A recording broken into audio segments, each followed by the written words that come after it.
반갑습니다. 별로 안 반가우신 분이 계시네요. 입시 전문가가 왜 저녁기도에 등판했을까? 의아하시죠? 도저히 궁합이 맞지 않는 조합입니다.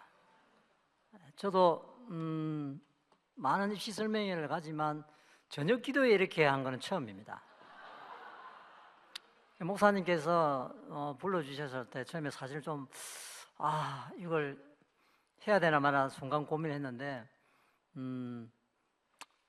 하나님께서 불러주시면 지옥이라도 가야 되겠다, 그런 마음으로 왔습니다. 졸지 않고 강의를 듣게 하는 게 제 원래 강의의 목표입니다. 오늘 또 성공할지 안 할지 옆에 계신 분하고 내기를 좀 해주시기 바랍니다. 자, 옆에 오신 분에게 잘 오셨습니다.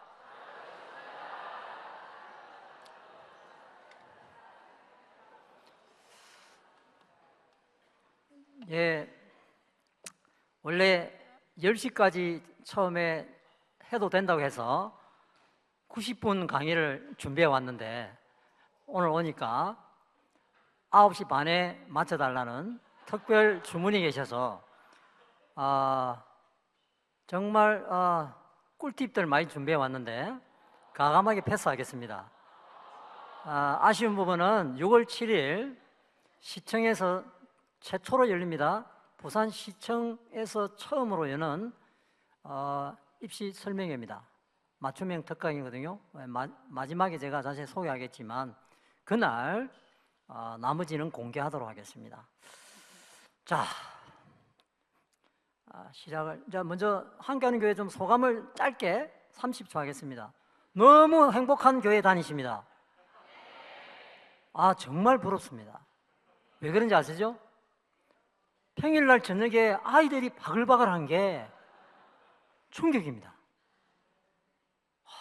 저는 사직동에 조그만 교회에 섬기고 있습니다. 중고등부 교사도 좀 지금은 이제 이 사역 때문에 좀 내려놨지만 중고등부 예배가 힘들 정도로 너무 요즘 주일학교가 너무 힘들어졌다. 그래서 지금 30명 정도 중고등부 학생들을 같이 연합 예배를 보는데 자체 수련회가 되지 않죠. 연합 수련을 해야 될 그런 교회를 섬기다가 그것도 주일도 아닌 평일날 너무 어린 애들이 뛰어노니까 천국 같습니다. 정말 행복한 교회 다니신 거 자긍심을 가지셔도 됩니다. 자, 시간이 너무 없어서 진도 나가겠습니다. 사실은 입시 설명회라고 입시 설명회라고 이제 생각하면 매우 재미가 없습니다. 근데 이제 저녁 기회다 보니까 제가 고민을 좀 했어요. 원래는 팩트 전달 전문가인데 정보를 듬뿍 드리고 갈까? 아니면 저녁 기도의 성격에 맞게 좀 말랑말랑하게 좀 웃고 떠들면서 또 제가 만난 하나님을 좀 같이 공유하는 게 나을까 고민을 좀 했거든요.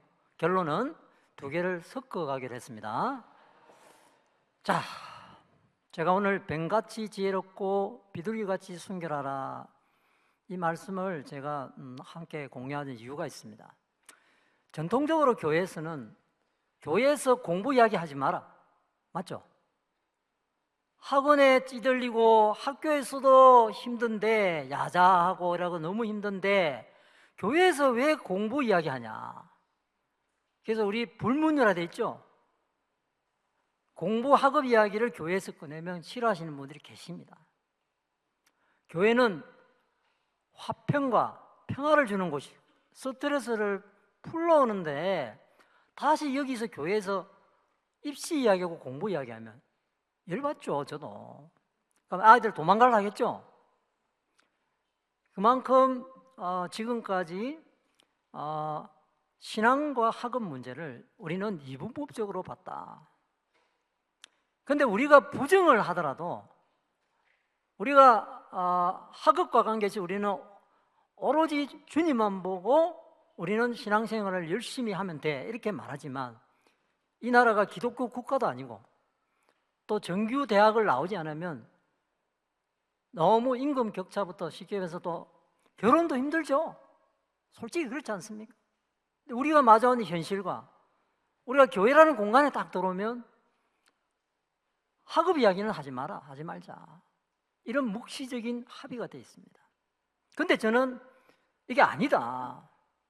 우리가 세상 속으로 들어가서 아이들을 살리려 하면서 죽어가는 영혼을 살자면서 아이들의 가장 큰 고민이 뭡니까? 학업 문제 아닌가요? 부모 자식의 최대 갈등 고리가 뭡니까? 학업이잖아요. 진로 문제잖아요. 맞죠? 여기에 대해서 우리가 교회가 답을 제시해야 된다. 이것을 우리가 잘만 활용한다면 전도에 아주 좋은 도구가 될 수 있겠다. 그래서 학원에 가지 않고도 저 교회에 가면 정말 입시 정보 빵빵하게 있고 성적 쑥쑥 오르고 내가 갈 수 없는 대학을 갈 수 있는 방법을 가르쳐준다. 나의 생활기록부 작성법을 가르쳐준다. 내 생기부를 마사지해 준다. 여러분 학교 선생님들 생기부 신경 안 쓰죠? 복붙 하잖아요. 복붙 하시죠? 근데 교회 선생님께서 생활기록부 작성법을 아셔가지고 내 생기부를 멋지게 작성해 주셔서 내가 갈 수 없는 대학과 학과를 갈 수 있다면 대박이죠. 대박. 대치동 1타 강사들이 하는 것을 만약에 우리 교회 선생님들이 그런 분이 계시다면 진학 진로를 자신 있게 해줄 수 있고 무료로 100만 원을 주지 않고 저 교회 가면 저 우리 고등부 선생님들한테 컨설팅을 정말 실력 있는 선생님한테 받을 수 있다. 그럼 제가 굳이 학교 가지 않아도 되는 거죠. 학교 앞에 전도할 필요가 없는 거예요. 목마른 자가 우물 찾습니다. 그래서 제가 15년 전에 이걸 시작한 겁니다. 공부하기 시작했던 거예요. 제가 기자죠. 물론 정보에 대한 교육 정보에 대한 접근법은 제가 유리한 고지에 서 있습니다.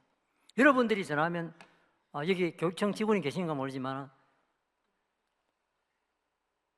잘 안 가르쳐주죠. 귀찮죠. 출입 기자니까 정보 접근에 제가 특혜를 누리고 있죠. 자료를 저는 속속 다 받을 수 있고 교육부에도 제가 전화를 합니다.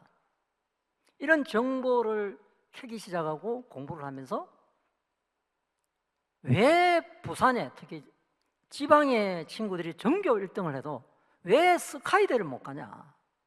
서울의 2등급대 아이들은 스카이대를 저렇게도 많이 들어가는데 왜 1등급 그도 전교 1등한 애가 왜 스카이대를 못 가냐 이 말이에요. 30년 전에는 그렇지 않았단 말입니다. 30년 동안 날개 없는 추락이 되면서 우리 아이들은 코피 터지기 열심히 합니다.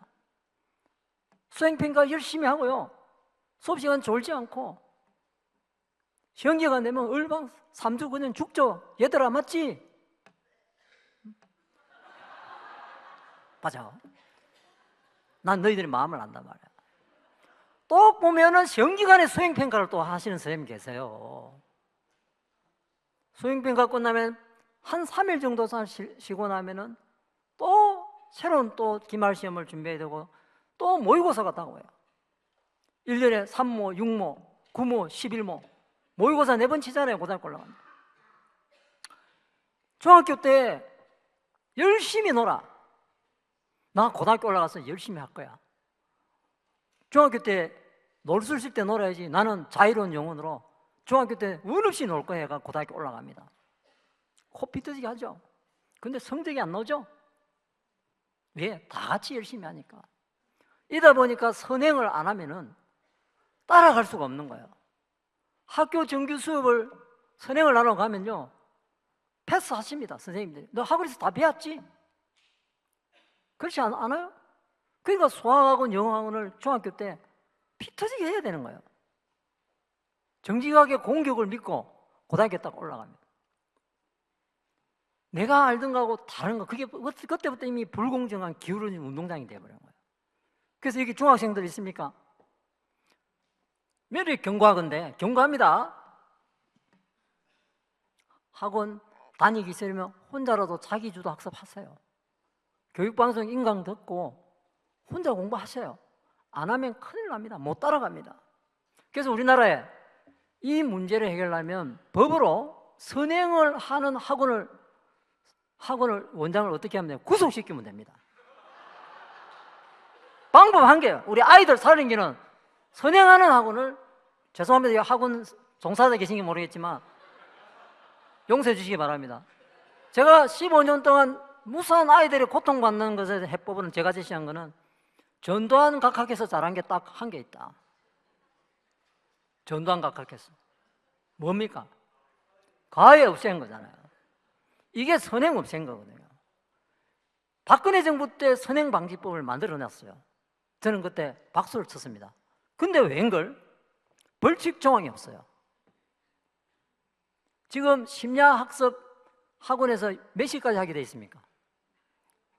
10시죠. 근데 지금 다 넘기고 있죠? 그런데 어떻게 됩니까?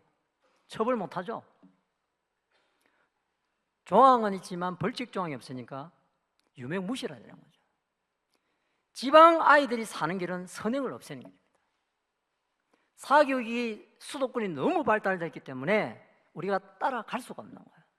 자, 그럼 이 제도적으로 이 선행방지법이 있긴 한데 이걸 어떻게 보완할 것인가? 제가 만약에 다음 대통령 출마한다면 저 이거부터 딱 공약하겠습니다. 그럼 몰표 안 주겠습니까? 그죠? 저 상층 꼭대기 1% 메디칼 관련 친구들 빼고, 이게 포퓰리즘이죠. 포퓰리즘. 표 얻기 위해서. 이런 거 왜 안 하는지 모르겠어요, 대통령 후보님들이. 열받기 시작하면은 제가 몰입이 돼서 일단 좀 마음을 좀 진정시키고 차분하게. 자, 나오시죠? 나오죠? 여기 보면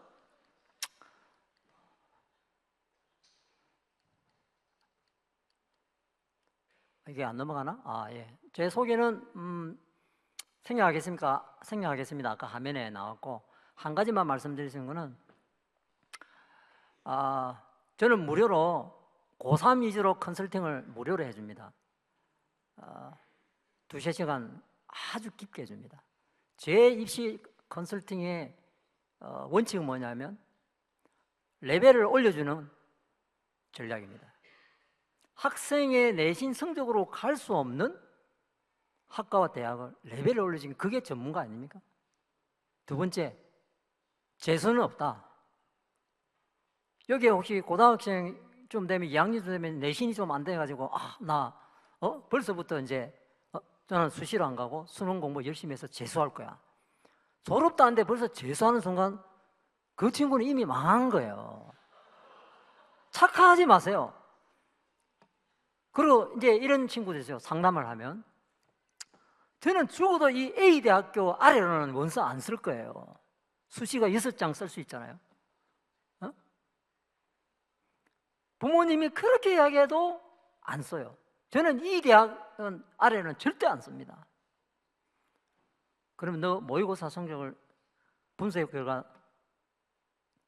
네가 지금 쓰지 않으면은 정시론 갈 수 없는 대학인데 어떻게 할래? 자존심 때문에 절대 안 쓴대. 그러면서 하는 말이 뭐냐면 저는 수능 대박을 칩니다. 우상향할 거예요.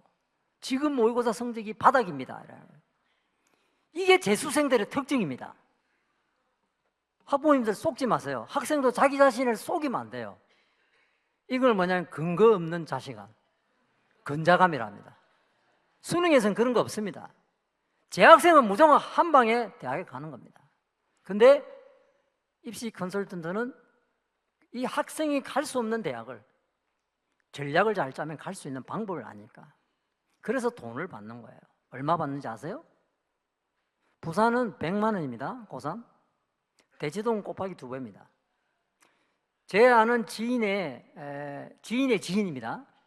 저한테는 이게 400만 원 줬다더라고. 대치동 가서 한 번 맞는데.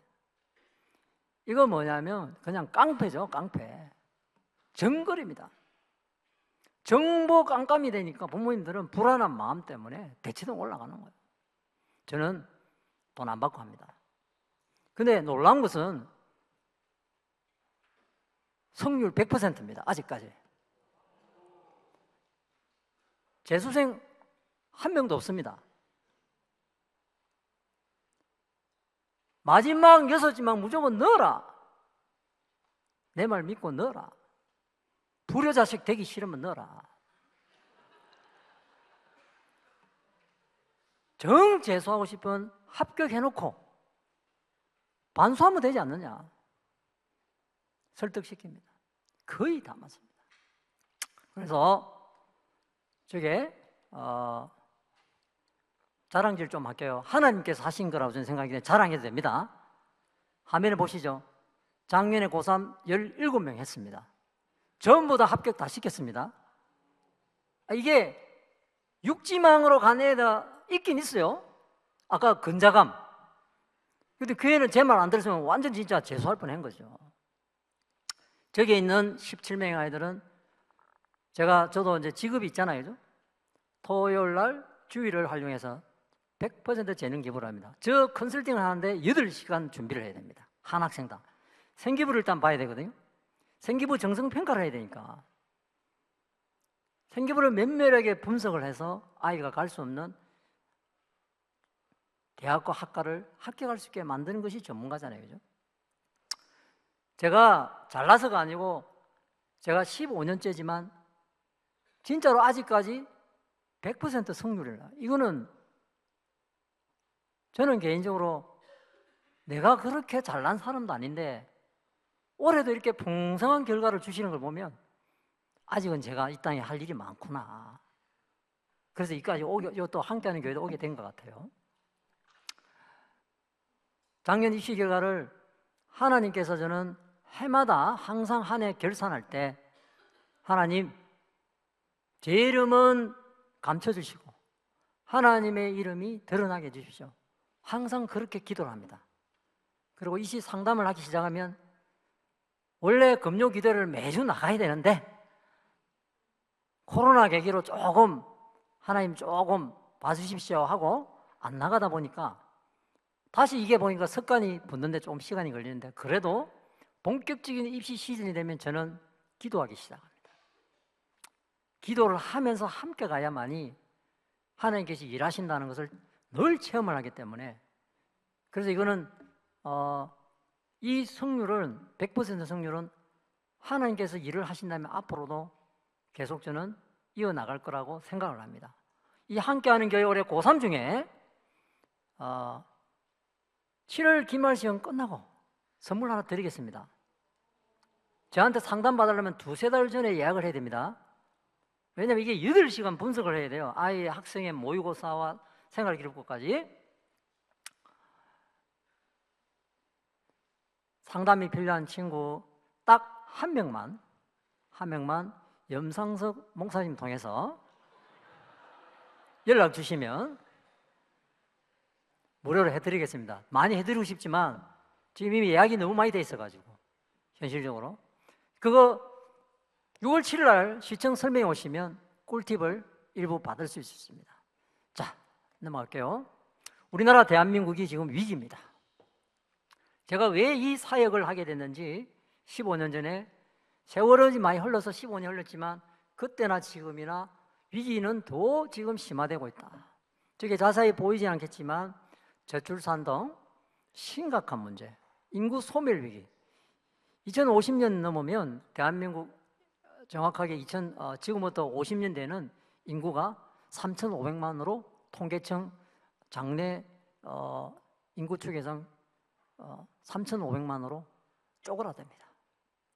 이리 되니까 많은 지금 지표들이 어른들이 너무 많아지죠. 여기 어르신들도 계시지만 어르신들이 잘못이 아닙니다. 요즘 젊은 친구들이 아이를 안 낳으니까 이게 원래 피라미드 구조가 정상적 사회죠. 그런데 이게 지금 역피라미드로 가고 있습니다. 이렇게 되면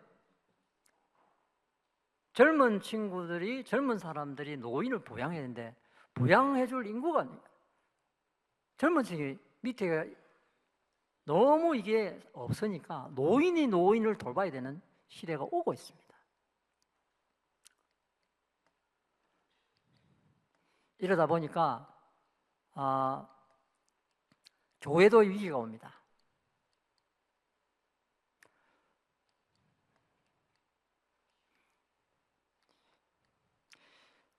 학령 인구 이미 반토막 난 거는 이미 다 아실 거고요. 지금 그래서 대학을 못 간다는 건 거짓말입니다. 솔직히 말해 여러분들이 전교 꼴등해도 대학은 갑니다. 문제는 10년 뒤에 내가 졸업하고 모교 동문회 왔는데 대학교 이름이 사라지고 합병이 되거나 문을 닫는다. 이게 문제인 거죠. 이게 이제 대학은 가는 거죠. 제 때문에도 4년제 종합대학이 90개였거든요. 그런데 지금은 4년제 종합대 200개지 않습니까? 부산에도 14개거든요. 학령 인구가 너무 적으니까 대학 입학 정원보다 더 낮은 거예요. 그래서 대학 못 간다고 스트레스 받지 마시라, 얘들아. 문제는 졸업하고 내 모교가 살아있을까? 이걸 고민해서 공부하시라 이 말입니다. 사교육 시장을 보시면 저게 박스 되는 게 부산, 울산, 경남입니다. 저기 보면 울산광역시가 무려 2023년도 사교육비가 1조 2천억이에요. 부산이 얼마입니까? 2,200억이죠. 아니 대한민국 2위 도시인데 이거 자존심 상하는 일 아니에요? 아니 이게 몇 배면 6배가 더 많아요. 울산광역시가. 인구는 울산이 몇 명이요? 110만이지 않습니까? 우리가 340만이잖아요. 가오가 있지 부산. 여러분 공부 안 시키는 거예요 지금. 예? 이 지표를 보면. 아니면 아이들이 부모님께 효도한다고 일부러 공부를 안 하던가. 도대체 저는 이 자료를 국회의원실에 받으면서 정말 궁금해요.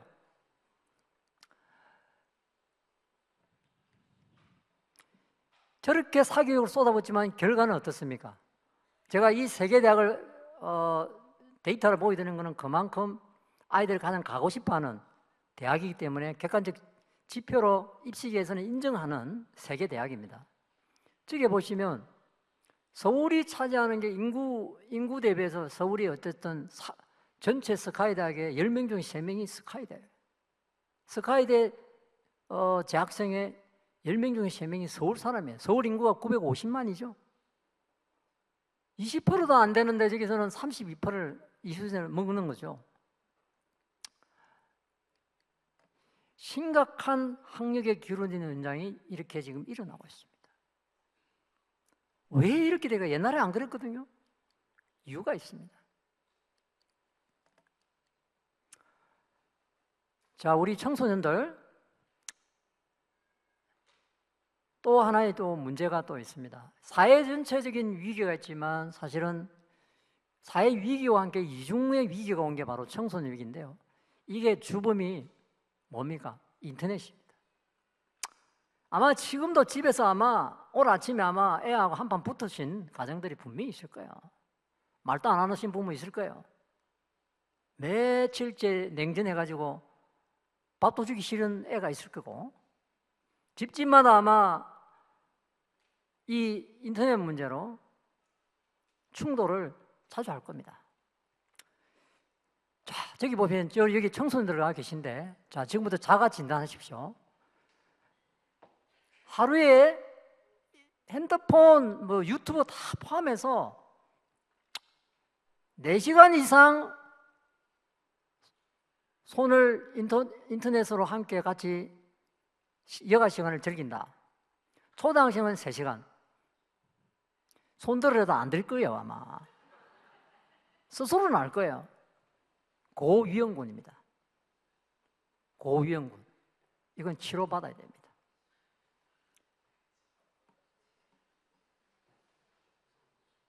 오래 살기 어렵습니다. 이렇게 가면 밤낮이 바뀌거든요. 건강도 안 잃습니다. 눈 실명할 수 있습니다, 나중에. 농담이 아닙니다. 저기 보면 하루에 3시간 하면은 뭐냐면 잠재적 위험군입니다. 중고등학생, 초등학생 2시간. 일반 청소년들은 하루에 2시간, 2시간까지는 적정. 그렇게 보고요. 초등학생은 1시간. 그럼 내가 하루에 평균 SNS를 포함한 인터넷의 노출 시간도를 2시간 이상 노출되고 있으신 분들은 일단 중독자이거나 상당한 위험군이다. 반성해야 됩니다. 특히 부모님 안방에서 이불 탁 불 꺼진 걸 보고 딱 꺼지면 다시 불을 켜거나 이불 뒤집어 쓰고 눈이 벌게가지고 새벽 3시, 4시까지 하는 친구들이 있을 거예요. 상담을 하다 보면 이래요.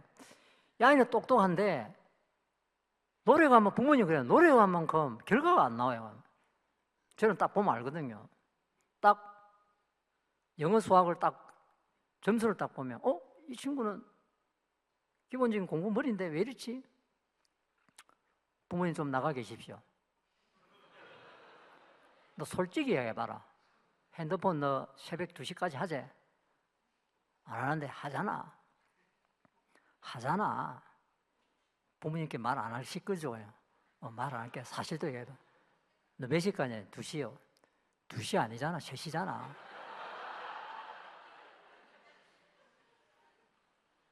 머리를 걸치고 3시입니다. 실제 상담사라요. 3시 아니잖아. 4시 맞지? 귀신같이 알아내죠. 왜냐면 눈이 일단 충혈되고 초점이 흐려져 있죠. 그걸 눈을 보면요, 애가 몽롱한 상태예요. 상담만 안 돼도. 너 그러고 수업 시간에 항상 졸지? 학원 아무리 보내면 뭐합니까? 수업 시간에 졸면 끝나버리죠. 시험을 출제 하는 분은 누구예요? 학교 선생님 아닙니까? 거꾸로 하고 있는 거죠. 차라리 학원 보내지 말고 수업 시간에 졸지 말고 필기 열심히 하고 선생님 입을 놓치지 않는, 그게 내신 성적 올리는 최고의 비법인데 거꾸로 하고 있는 거예요. 근데 문제는 이런 애들이 수두룩하다는 겁니다. 생각외로. 근데 부모님들은 모르셔요. 그럼 제가 그 아이에게 약속을 했기 때문에 부모님께 이야기를 못해. 그럼 저는 이제 솔루션을 제시하잖아요. 내가 고자질 안 할 테니까 나한테 약속해라. 너 12시 딱 되면 핸드폰을 식탁 위에 올려놓을 수 있겠냐? 아니면 안방에 부모님께 핸드폰 보관해 주십시오 하고 놓을 수 있겠냐? 자기도 하고 싶어 의지가 있는 친구에게는 합니다. 그거 네 2주만 해봐라. 고쳐진다. 이 유튜브 때문에요. 아들 지금 사실 저도 유튜브에 많이 지금 낚여 봤거든요. 저도 이게 어렵습니다. 솔직히. 이런 유튜브 때문에 아이들이 영혼이 심각합니다. 이 알고리즘, 저 구글 실리콘밸리 가면 구글 본사가 있습니다. 제가 취재를 간 적이 있거든요. 세계에서 제일 똑똑한 사람들이 뭘 개발하냐니까 알고리즘 개발하고 있는 거죠. 우리가 그 사람을 이길 수 있겠어요? 못 이깁니다. 유튜브와 SNS 게임과의 전쟁입니다. 이걸 하지 않으면 신앙도 바로 서기 어렵습니다. 그러면 오늘 이 시간 이후에 집에 가셔서 부모님과 자녀분 이 문제로 갈등이 문제는 계시라면 단판을 지으십시오. 한꺼번에 다 하기는 어렵습니다. 적어도 늦어도 1시까지는 내가 딱 이걸 놓겠다. 그래서 서서히 한 보름 뒤에는 12시까지. 10시에서 12시까지는 핸드폰을 자유를 주셔도 됩니다. 아까 지금 정상이 2시간 가능하다 했죠? 그죠? 2시간. 또 아이들도 탈출구가 있어야 되니까. 사회적 합의를 하십시오. 아니면 MOU를 맺으십시오. 세리머니 하세요. 온 가족 모인다 해서 자, 12시 가다가 걸리면 투지폰으로 할배 폰으로 바꾼다. 잘 지키면 최신형 아이폰으로 바꿔준다. 쇼단 보십시오. 이리 안 하고는 해결 방안은 없습니다. 한쪽에 완전 위너는 없더라고요. 타협을 하시기 바랍니다.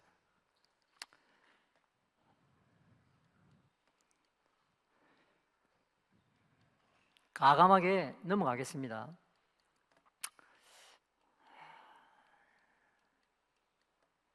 이게 빨리 안 넘어가네요. 예. 제가 준비한 게 너무 많은데 마음이 급하다 보니까 빨리 넘어갈게요. 우리 아이들이 수면 시간 6시간은 자야 됩니다. 6시간 안 자고 학교 가서 안 존다, 거짓말입니다. 무리수 두지 말고 6시간은 자십시오. 6시간 주무시고 그래야 깨어있는 정신으로 학교 수업만 또박또박 따라가면 중2거는 따라갑니다. 엎드리는 애들은 이미 끝났다. 나의 등을 저려 밟고 올라가시옵소서. 무슨 말 알죠? 나보기가 역겨워. 나의 등을 밟고 올라가라, 친구들아. 나 너희들 시원하게 막 밀어줄게. 그럼 학교에서 꼬박꼬박 자고 열심히 주무시기 바랍니다.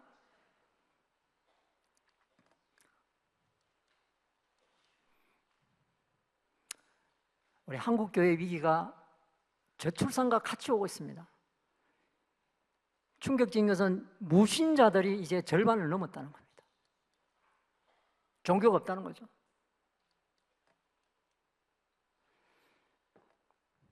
맨 왼쪽이 10대의 교회 다니는 비율입니다. 한 자릿수 겨우 채우고 있죠? 10%. 10명 중에 1명 정도만 이제는 교회에 종교입니다. 교회가 아니라 종교죠, 종교. 10대들의 10명 중 1명만 종교를 가진다는 거예요. 종교 벌린 걸 보면 불교가 우리 기독교를 역전시켰네요. 밀리기 시작하고 있습니다. 교회 학교, 우리 교회 학교, 주일학교 아이들의 감소율은 38%인데 출생률 감소는 19%죠. 우리가 교회 아이들 주일학교 감소가 훨씬 더 지금 깊게 빠르게 오고 있다는 게 이게 심각한 겁니다.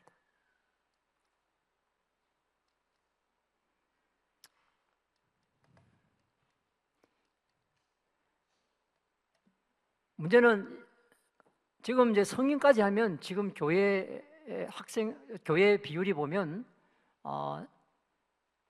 20대가 보면 19%배 안 되죠.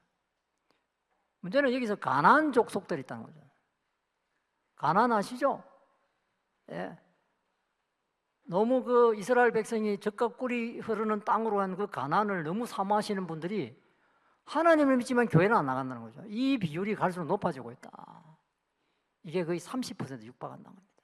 그럼 이 사람들을 빼고 나면 실제 우리가 개신교 신자는 얼마쯤 될까? 15%, 18% 그 사이라고 저는 봅니다.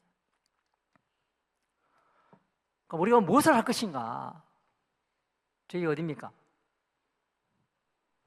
아이들이 두 번째로 가고 싶어하는 대학교, 연세대학교입니다. 신촌에 가면 저 연세대 캠퍼스가 딱 하니 웅장하게 자리 잡고 있어요. 저거 누가 설립했습니까? 언더우드 선생. 이 대학은 2년 동안은 무조건 체포를 해야 돼요. 집에서 예배를 드려야 됩니다. 일주일에 한 번씩. 학점이 1학점인가. 강제로 합니다. 강제로. 최소. 지금부터 140년 전에 아펜젤러 선교사님은 배제대학을 만들었고요. 언더우드 선교사님은 연세대를 만든 거죠. 선한 영향력을 미치고 있는 거죠. 우상을 섬기던 시대 때 선교사님들은 뭘 했습니까? 학교를 만들고 병원을 세웠죠. 그러면서 오늘날 대한민국이 여기까지 온 거 아니겠습니까? 저는 여기서 힌트를 얻었습니다. 뭘 할 것이냐? 세상 사람들은 거창한 이야기를 합니다. 유명한 경제학자들이 빈부격차를 위하면서 불평등한 사회와 제도를 바꾸자 그런 말이지만 인간이 만든 세상에 완전한 평등 사회는 어렵다고 저는 생각합니다. 그러나 저는 저 뒤에 보면 마지막에 지식과 기술만 갖고는 안 된다. 신앙도 함께 무장한 다음 세대의 리더를 키워야 됩니다. 신앙에 빠져버리면 지 혼자 잘 먹고 잘 사는 사람밖에 안 되는 거예요. 이 나라를 망친 대학 졸업자들이 누굴까요?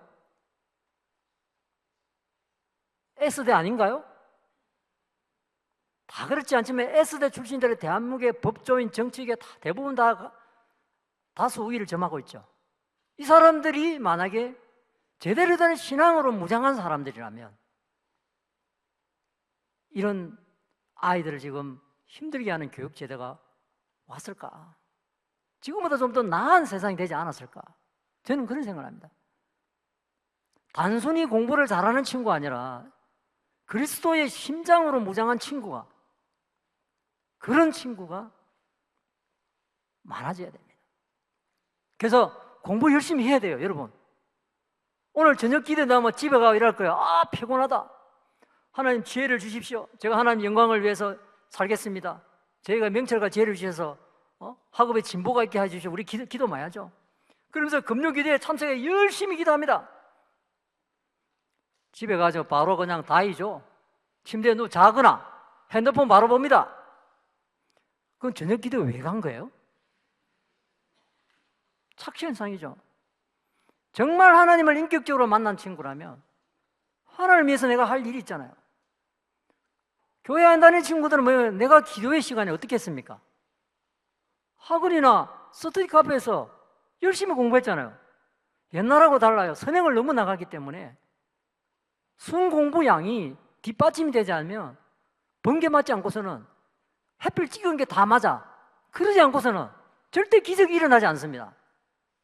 요즘 또 주관식이 너무 많아요. 그죠? 순 공부 시간을 확보해야 됩니다. 어떻게 해야 됩니까, 그러면? 기도에 마시고 그 뜨거운 마음으로 공부해야죠. 맞지 않습니까?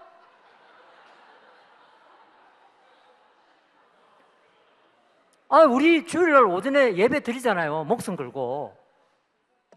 그 부족한 공부 시간을 자기의 짜투리 시간에서 만회를 해야 되는데 나는 그게 너무 안타까워요. 상담을 해보면 어쨌든 교회 아이들을 정말 챙겨서 이놈들을 진짜 인재로 좀 밀어주고 싶은데 순공부량이 안 되는 거예요. 그럼 너 주일날 뭐하냐? 토요일 뭐하냐? 놀고 다 놀면서 하는 거예요. 교회 가는 시간. 예배가 1순위다. 예배는 생명이다. 그건 타협하면 안 된다. 그럼 나머지 시간에서 보완을 해야 되잖아요. 오늘부터 요 주일학교 선생님들 계시죠? 분반 시간에 저녁 기도 마치고 하면 주일날 일과를 어떻게 보내는지 체크하십시오. 그리고 우리 친구들 힘든 거 아는데 우리의 십자가 지어야 될 건, 내가 십자가 질 거는 예배 빠지지 않으면서 어떻게 해야 돼요? 공부 열심히 하는 게 십자가 지는 길이라니까. 모든 사람이 다 공부를 다 잘할 수는 없어요. 최선을 다하십니다. 하나의 최선을 다하다 보면 내가 다른 다지면 그것도 최선을 다하게 됐어요. 제가 주일학교 교사할 때 제 반에 아이가 여학생인데 고등학생이에요. 어느 날 낯선 여학생이 교회에 나온 거예요. 마치라는 이야기인가요? 다음 주에 또 나와요. 그래서 너 누구니? 사실은 저 누구 친구인데요. 그래? 근데 그 친구 보고 너 저 친구 아니야? 그러니까 잘 몰라요. 너 학교 같은 반이는데 얼굴은 아는데 대화를 나눠본 적이 없대요. 그래서 제가 그 친구 보고 너 어떻게 해서 교회 나왔니까? 사실은 그 친구가 너무 공부를 잘해서 어떻게 공부하는지 배워보고 싶어서 제가 교회 나옵니다. 이게 성실한 친구들을 따라서 오는 거죠. 공부만이 다가 아닙니다. 학교에서 남 굳은 일 할 때 하기 싫어하는 건 내가 쓰레기 청소하고 학업 시간 졸지 않고 열심히 공부하고 그런 모습을 통해서 향기가 납니다. 우리 교회 아이들이 교회 다닌다는 자긍심, 교회 다닌다고 공부 못한다, 이런 소리 듣는 건 정말 싫습니다. 모두가 다 1등을 할 수는 없지만 교회 다니면 성실하다, 열심히 산다, 이게 저는 십자가 지는 거라 생각합니다. 우리 친구들 힘들지만 우리가 예수님을 왜 믿습니까? 내 삶의 현장에서 최선을 다해서 살아야 돼요. 하루하루 하루하루 아프지 않게 생명 주심에 감사하며, 행복한 가정 주심에 감사하고, 예배를 드릴 수 있는 것에 감사한 마음으로 하루하루를 알차게 보내야 돼요. 그러다 보면 결과는 따라옵니다. 교회 다니는 친구들이 학업 문제로 고민을 할 때, 저한테 상담을 해보면 대부분 경우에 이게 엇박자가 나더라는 거죠. 오늘 이 시간 이후로 내가 하나님을 인격적으로 제대로 만나고 있는지 자기 점검을 해보시기 바랍니다. 내가 학업 역량이 기본적으로 이것밖에 안 되면 그에 맞게 다른 길을 또 찾아 나가더라도 그 찾아 나가는 길이, 그것도 열심히 진로를 모셔가고 고민을 해봐야 돼요. 계속 우리는 백전백패 당합니다. 핸드폰에 100전백패를 당한다. 밀리면 안 돼요. 이거 영적 전투라 생각해야 돼요. 10분 안에 마치겠습니다.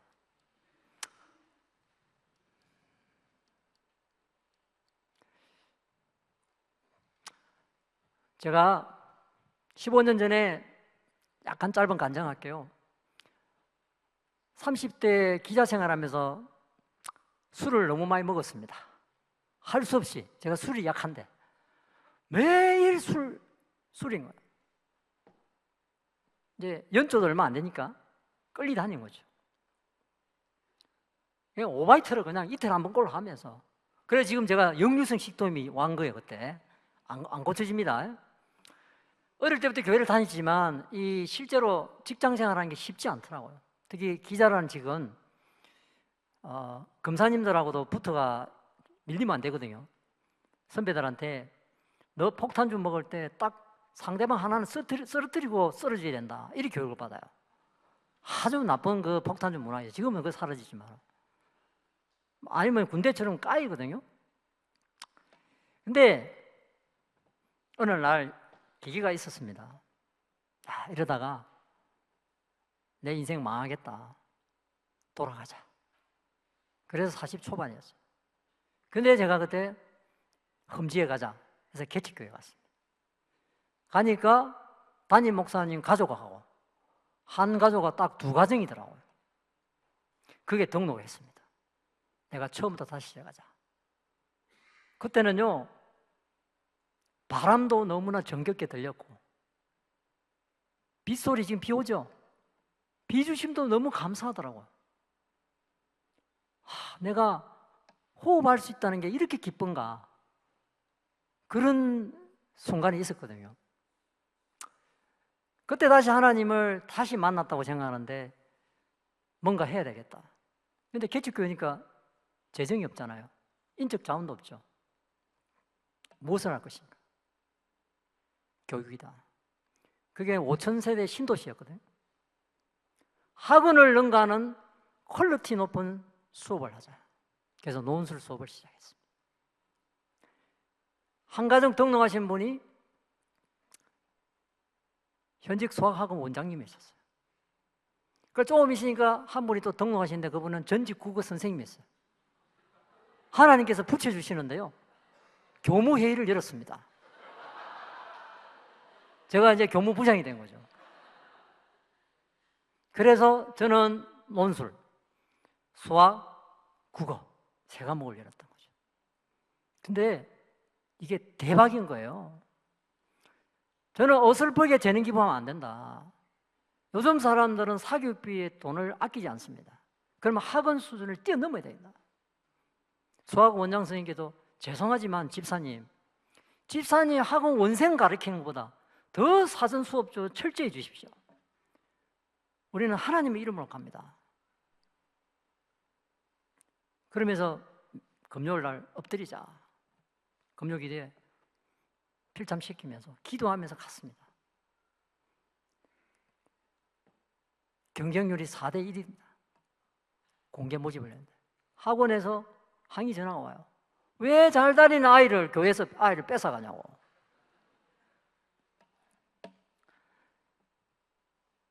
그게 이제 결국 주말반에서 주중반까지 확대가 됐어요. 수요 예배 있는 수요일 빼고 월, 화, 목, 금, 토 주 5일 소수 정예 5인 5명까지만 해서 딱 한 거죠. 그런데 그 인근 대학에 수학을 꽤 똑똑히 하는 대학교가 있거든요. 그 학교에서 연락이 왔습니다. 우리 학생들 4년 전액 다 장학금을 주는데 조건이 하나 있다. 1년에 의무 봉사활동을 해야 되는데 거기에서 좀 우리 학생들을 좀 받아주면 안 되겠냐. 땡큐죠. 그게 유니스트입니다. 아니 수학, 과학 강좌들을 그냥 보내준다니.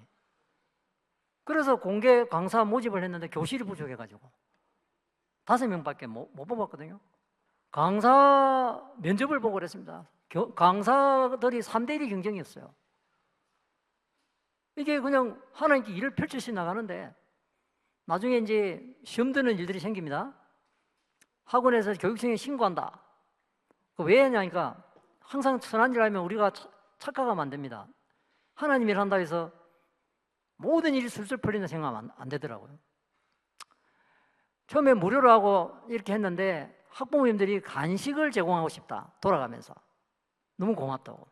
하도 그래서 간식을 허용했거든요. 처음에 뭐 1,000원짜리, 2,000원짜리만 허용했는데 어떤 부모님이 이제 피자를 쏘시네?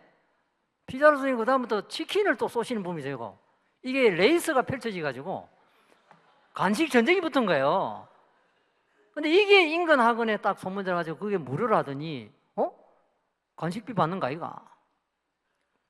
이게 이제 학원법 위반 아니냐고 이제 교육청에다 신고까지 하는 거죠. 이런 일이 생기면 시행착오도 겪었고 어쨌든 그래서 교육문화봉사센터라는 개척교회에서 현판식을 했습니다. 그걸 가지고 한 2년을 하니까 소문이 나서 저를 가장 힘들게 만든 건 뭐냐면 목회자 가족들. 인근교회 우리보다 훨씬 큰 교회에서 목회자 자녀분들이 수강권을 좀 달라고 우리 담임 목사님께 로비를 하셔가지고 이게 전부 목적인데 그게 힘들었습니다. 마지막으로 그 지역을 떠나면서 제가 한 게 마을 콘서트였습니다. 마을 생기고 처음으로 우리가 마을 콘서트 5,000세대 중앙공원이 있었거든요. 자, 우리가 이걸 꽉 채우자. 1,000명을 목표로. 근데 개척교회에서 무슨 돈이 있습니까? 예산 보니까 3천만 원이 들더라고요. 그때 제가 이제 회계를 담당했거든요. 목사님께 사례비 120만 원 줬습니다. 사모님께서 이제 맞벌이를 하셔야 될 상황이죠. 근데 무슨 돈이 있어서 3천만 원 공연을 합니까? 무대 세팅하고 이러는데. 근데 어느 날 저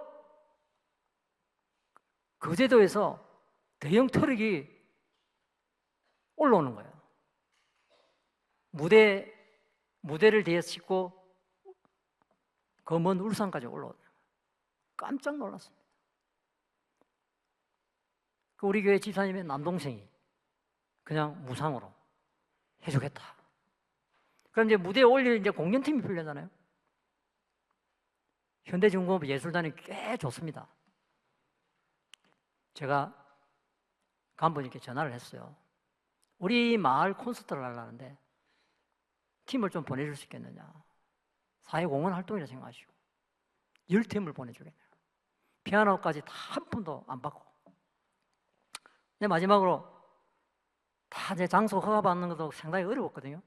근데 다 됐는데 그날 폭우가 오는 거야. 아니 2달 동안 준비했는데 하나님, 아니 그럼 처음부터 진행하지 마시든지 이건 무슨 일입니까? 처음으로 하나님 원망이 되더라고. 진짜 폭우가 온 거야. 저녁 6시부터 공연인데 3시부터 폭우가 오기 시작한 거야. 난리 났습니다.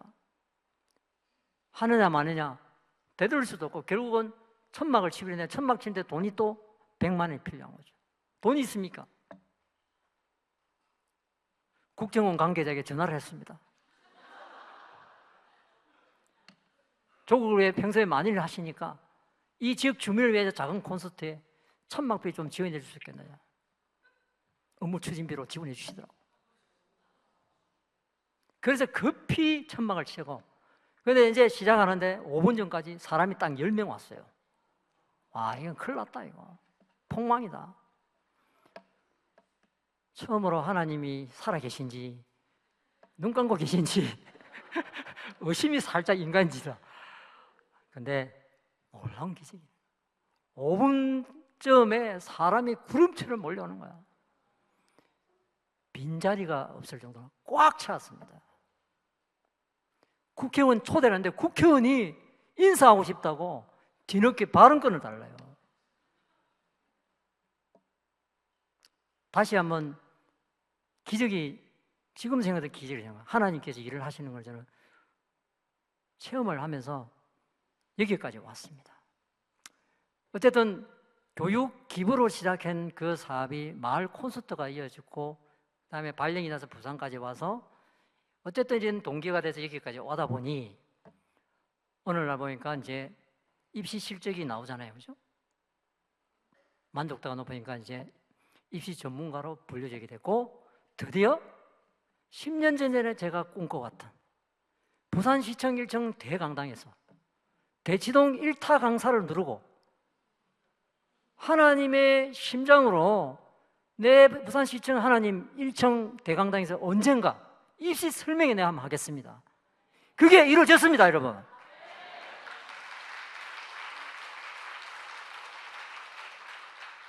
너무 저는 하나님은 공짜가 없다. 시청료 1층 대강당에 600명이 안 단다. 이번에 500명 잘랐습니다. 안전사고 때문에. 이거 허가받기 쉽지 않더라고요. 네, 부산시가 주최하고 우리 황 목사님 39년 전부터 사역하고 계시는 10대의 벗, 제가 속한 틴스토리, 드디어 위기 청소년, 우리 10대를 살리는 두 우리 기독교 우리 NGO 단체 두 곳이 함께 주관해서 최초의 부산시 입시 설명회를 열게 됐습니다, 여러분. 하나님께 영광을 돌립니다. 자, 이제 제가 여러분에게 이제 물러나면서 한 가지 제안을 하겠습니다. 우리가 하면 하나님께 함께 하신다 생각합니다. 틴스토리와 10대의 벗 함께하는 교회가 하나님께서 뭔가 뜻이 계셔서까지 끌고 왔다고 저는 생각합니다. 우리 꽉 채워야 안 되겠습니까? 구름처럼 몰려와서 자리가 없어서 입장에 못 하도록 우리 큰 비전 한번 가져봅시다. 야, 교회 기관 두 곳에서 첫 입시 설명인데 자리가 없어서 내가 못 갔다. 내년에 만약 하게 되면 진짜 빨리 접수해야 되겠다. 이런 입소문이 나면 얼마나 좋겠습니까? 저는 사실 인원 채우는 거 별로 중요하게 생각합니다. 저는 영혼 한 명을 살리기 위해서 항상 최선을 다합니다. 항상 한 명 한 명을 최선을 다하면 풍성한 결과가 나오더라고요. 그렇지만 이번 건은 너무 큰 프로젝트입니다. 자, 1차 300명 우리가 마감하는데 오늘 아침 10시에 330명 접수했습니다. 6일 만입니다. 원래 23일까지 1차 마감인데 그럼 여기서 자를까요? 안 자를까요? 제가 자르지 말라고 담당 간사님께 컷 할까요? 그래, 놔두세요. 왜 그러냐면 오늘 함께하는 교회 성도님들에게 기회를 드리고 싶어가. 빨리 접수하십시오. 조기 마감됩니다. 근데 조건이 하나 있습니다. 내 가족만 살짝 오지 마시고. 누구요? 제일 친한 지인들, 지인께 선물 주십시오. 그리고 그 지인께서 만족도를 높이는 건 제 몫입니다. 그죠? 최선을 제가 늘 하듯이 준비할 테니까 걱정하지 마시고 모시고 오십시오. 왜냐하면 학업에 대한 목마름은 모든 부모들이 다 있기 때문에 대단하신 분이다. 저분의 입시 설명이 듣는 것은 정말 어렵다. 대단하신 분이니까 시청에서 하는 최초의 부산시민에 대한 입시 설명회가 가자. 그래놓고 전도하십시오. 가을 축제 때 그분께 빚 갚아라. 네 그 입시 정보 컨설턴트 설명회 공짜로 받았지 않느냐. 그죠? 기회가 되면 컨설팅을 받을 수도 있잖아요. 그죠? 꼬십시오. 그래서 혼자 오지 마시고 빨리 지인께 권유해서 아이 데리고, 반드시 아이 데리고 오실 이유가 있습니다. 아이들이 자각을 합니다. 오늘 제가 시간이 짧아서 아이들 이야기를 제가 못하는데 꼭 아이들 데리고 그 부모님 같이 초청하십시오. 그래서 6월 7일 부산시청 1층 대강당이 미어트리도록 그렇게 한번 만들어 보실 수 있겠습니까? 야, 목사님 목소리 이리 작아가지고 한 번 더 묻습니다. 여러분 자신감 갖고 하셔도 됩니다. 하나님께서 일을 하시고 또 저를 단련시 있어서 여기까지 왔기 때문에 만족도 그렇게 걱정 안 하셔도 될 것 같습니다. 다시 한번 합니다. 혼자 오지 마시고 제일 가까운 친지나 지인 가운데 교회 안 다니시는 분, 여러분 전도 축제할 때면 한 명 말 꺼내기도 어렵잖아요. 간쓸게 다 내주셔야 되잖아요. 밥도 사 먹게 되고. 근데 이번 한 건으로 전도할 수 있는 좋은 기회다 생각하고, 그리고 우리 학생들 선생님이 약속할게. 생기부 작성법 알지? 고등학생들 있어요? 요거는 대한민국 최초로 공개합니다. 공개 강연에서 대치동에서 안 해요. 왜 안 하는지 아세요? 기밀을 누설하면 돈벌이가 안 되잖아요. 학교 선생님이 생기부 작성법 안 가르쳐주죠? 복부도 한다 아닙니까? 그죠? 여러분이 입학사정관이 좋아하는 생기부를 초안을 만들어서 선생님 이렇게 생기부에 올려주세요 해야 되는 거예요. 그 비결을 처음으로 공개합니다. 그렇기 때문에 눈치 빠른 친구들은, 학생들이 고등학생들은 무조건, 특히 고교학점제 시대 5등급제죠. 1등급이 너무 많이 나옵니다. 변별력이 없어요. 시뮬레이션 결과 3학년 1학기까지 30개 과목 석자 과목이 나오는데 1전공 모든 전과목을 1등급을 받는 친구들이 8,000명이 나옵니다.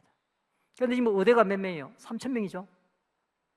올 1등급을 받아 의대를 못 갑니다. 그러면 뭐로서 이게 변별을 할까요? 생활기록부입니다. 교과 전형이 의미가 없어졌어요. 그래서 앞으로는 생기부 전쟁인데 안타깝게도 생기부 작성법을 선생님들이 모르신다. 복붙합니다. 복붙 다 하기 싫으면 내 생기부 내가 챙긴다고 고등학생들 무조건 6월 7일 날 와야 됩니다.